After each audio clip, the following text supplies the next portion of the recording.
This is the story of why a hawk kills chickens. In the olden days, there was a very fine young hen who lived with her parents in the bush.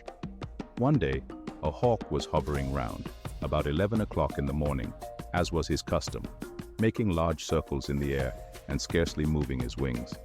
His keen eyes were wide open, taking in everything, for nothing moving ever escapes the eyes of a hawk, no matter how small it may be, or how high up in the air the hawk may be circling.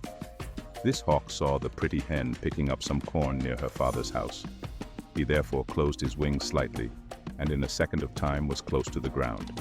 Then spreading his wings out to check his flight, he alighted close to the hen and perched himself on the fence, as a hawk does not like to walk on the ground if he can help it.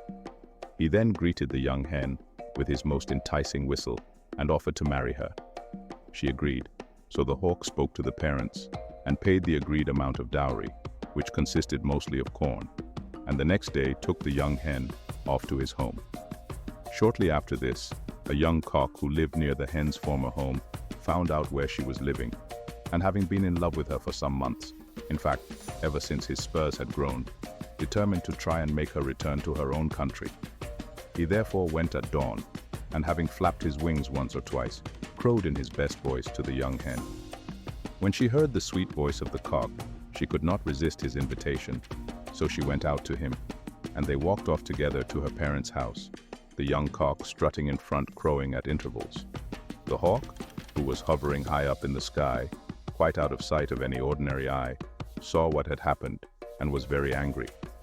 He made up his mind at once that he would obtain justice from the king, and flew off to Calabar, where he told the whole story, and asked for immediate redress.